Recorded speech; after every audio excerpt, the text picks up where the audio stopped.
Alrighty, thank you very much, Matt. It's currently 6:20 this morning. We are joined by some pretty phenomenal people this morning. Mercy and Joe from the Bozeman Actors Theater. How are you both doing this morning? Doing great. Yeah, doing great. Thanks for having us. Absolutely. It's always a pleasure. It's not the first time that we've been having you guys on, so it's always such a fun time to have you all here. But we are talking not about Little Women this time. We are talking about Seagull, your upcoming performance that you've already had a few performances of. Tell us a little bit about how it's been received by the audience. Yeah, so we've had our first weekend last weekend at the Rialto Theater. We sold out every single show, Friday, Saturday, and Sunday. The audience have been really receptive to it, and so much so that we are running Friday, Saturday, Sunday this weekend, but we are adding a Saturday matinee at 3 and a Sunday evening show at 6. So those tickets will be available as soon as this interview is over. Oh, that is fantastic. Okay, get online right now. Start refreshing that page as soon as you can.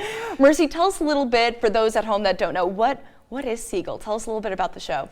Yeah, the Seagull covers a broad spectrum of topics, but it follows 10 different people that are on this Russian lakeside estate over a summer. We follow them during the beginning of the summer.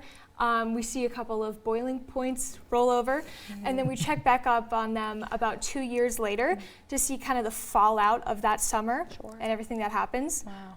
It's amazing. Yeah. Yeah.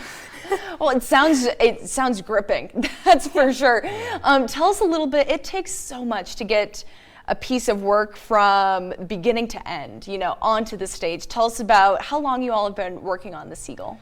Oh gosh, season planning goes as far as a year in advance. Yeah. So we chose this play, I think 9 or 10 months ago.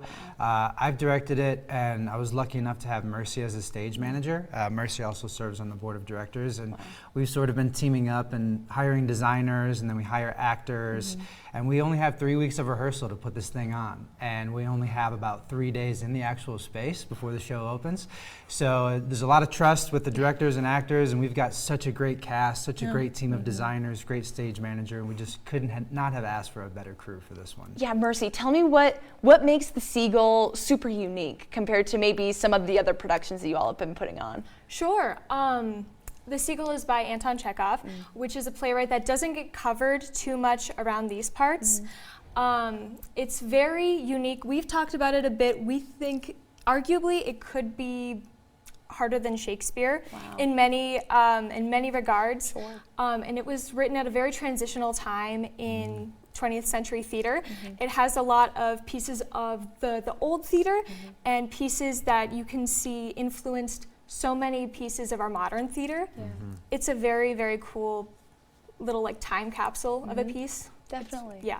Now, tell us a little bit about, if anybody at home is interested, where are you all holding this production? And again, just to recap, where people can get tickets and what days and times that you all are putting this on. Yeah, so we're going to be downtown at the Rialto Theater. Now it's the Tin Works at Rialto.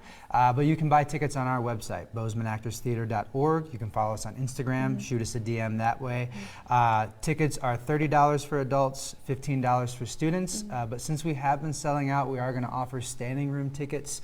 If you want to get to the theater, even if we are sold out, those will be $10. So there's an opportunity for everyone to come see the show. So that's don't fantastic. Standing room only at the Seagull. I love it. All right, everyone, thank you so much for coming on the show. We can't appreciate you waking up this early and talking about such an amazing performance that's coming up. Oh yeah, thanks for having us. Thanks for having us. Definitely. We're going to take a short break. When we come back, Matt has to look at that forecast.